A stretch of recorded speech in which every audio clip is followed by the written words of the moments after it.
今回 50S2 用にきっとズームとして開発するんですけど、交換レンズだから当然100メガのボディにもくっつくし、100メガにくっついた時は100メガの性能を出さなくちゃいけない。それを非常に小型に作って、なおかつ軽量でお安くっていうところです。かなりハードルが高いレンズになってます。これを設計するときにボディ内手ブレで6段以上性能が出るようにということで、イメージサークルをすごく広く取ってあります。で、結果として測ってみると 6.5 段手ブレが効くと。しかも、全域35センチまで近づけるんで、結構小さい被写体まで撮れるということで、結構万能に使えるレンズになってます。So I really enjoyed using the 35 to 70 millimeters, and that's mainly because of how versatile it is. So at 35 millimeters, I found myself taking photos of architecture, taking photos of tight locations and narrow streets, whereas with the 70 millimeter range, I was able to get much closer to my subjects and get the more classic street photography field of view. So with the 35 to 70, it just gives you a ton of options and a ton of room to get more creative when you're out there doing street photography. When it comes to street photography here in London, for me, the worse the weather, the better the photos. And here in London, where it likes to rain a lot, having a camera lens and a camera body which is weather resistant really does make all the difference. With the 35 to 70, it's small, it's lightweight, you can carry it around all day without it really tiring your arm or your hand. So one of the really cool features about this lens is the way it collapses,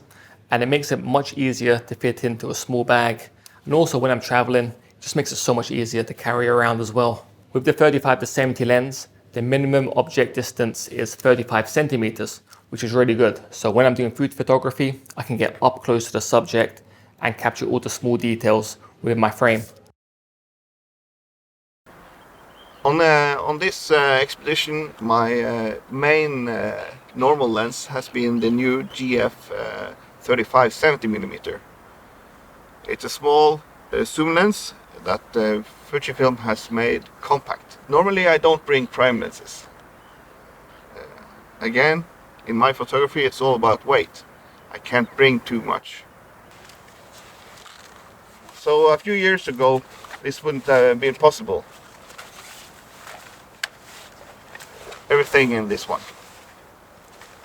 And it's not heavy either. On this new 35-70mm, the autofocus does certainly do the job for me. I've been doing a lot of bird shots on birds in flight in front of the glaciers and up on the bird mountains, and that is certainly like drive-by shooting. They are so quick. You got a split second to find your image and do the shot. It seems like it's just as good as having a prime lens. So I would not hesitate to use this all over again. And I think it would be a standard lens for me to bring. GFX のレンズの性能は維持しつつ、どこでも持ち運べられるように、小型にしています。そのために、レンズを振動構造にして、コンパクトに非常にまとめています。ステッピングモーターで小型化してっていうところが、設計の当初の、段階にあったんですけども、駆動の方もメーカー設計だけではなくて、トータルのそのエレキの設計の方も含めて、今回新しいモーターを使うことによって、フォーカスが高速で動かせるようになっています。あとは、軽量化ってところにすごいこだわっています。材質のところだって素材の見直したりしまして、必要な強度は、確保しつつ、今回 400g を切るというところ、を実現しています。求められる品位だったりというのがすごい高くて、そこに妥協することなく、すごいいいものが自分の中ではできたという自負はしております。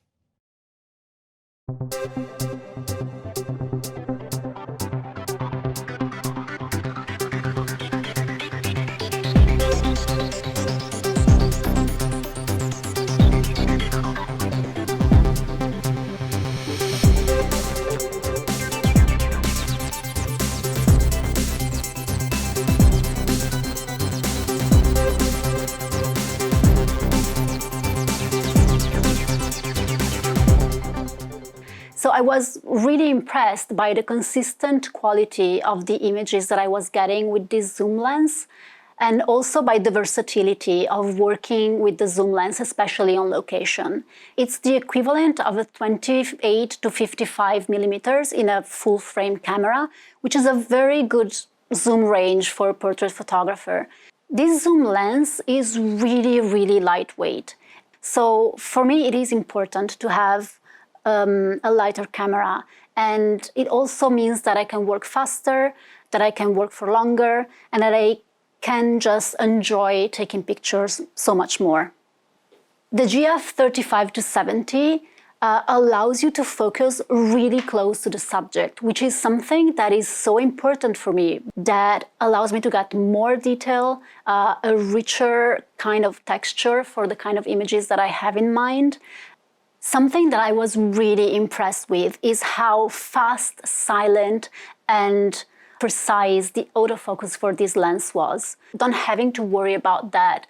meant that I could just think about the relationship with the subject and making sure that I just got good photos out of them.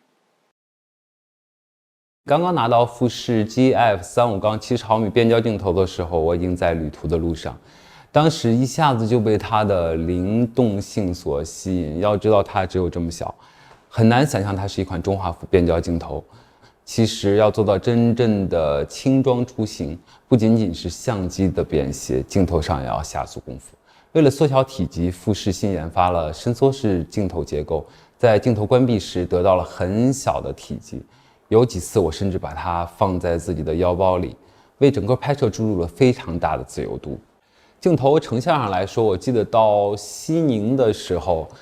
路过一座寺庙，门楼上金色的屋顶雕刻的好细致，加上阳光变得特别绚丽。我拍了张照片，回到酒店放大了200%、300%，细节还是那么的丰富。对了，还有个小插曲，在青海湖拍摄摩托车的时候，超出预期后轮扬起了非常大的水花，可以说是泼在了相机上，但是又没有关机不拍的选择。不过这支镜头没有任何问题的，还是陪我们走到了旅程的最后。GF35-70mm这个多用途焦段，它给了更多的可能性，在拍摄过程中可以更随性自由地捕捉一切所见所感。2群が非常に対照的な構成になってまして、4枚で構成されているんですけれども、最初の1枚目と4枚目、これにED レンズを使って、商材的にも対照的な構成、さらに形状的にも対照的な構成をとっていて、対照的な光学系を取ることによって、うまく周差をキャンセルしながら、基本的には球面レンズが多い構成なんですけれども、非常に周差補正能力もあるレンズ構成となっています。今までのズームレンズですと、比較的前の小さな径のところでしかフォーカスをしていなかったんですね。今回は少し後ろの方でやっているので、前に詰まった時に後ろにスペース、ここを有効利用することによって最短撮影距離を今までのズームレンズよりも短縮することができました。MOD は35センチなので非常に利便性が高いんじゃないのかなと思います。またさらに後ろでフォーカスすることによって、ブリージングを抑えやすい構成、これを取ることができたので、今までの GF のズームにないような個性を持った、ズームレンズになっているかなと思います。大きさや価格っていうのは本当にラージフォーマットを感じさせないようなレンズでありながら、撮った時の画質っていうのはそれこそラージフォーマットを堪能することができるレンズなので、今まで大きさとかそういったところで躊躇していたユーザーさんに対してこのラージフォーマットの世界を楽しめるようなレンズになってほしいなと思っています。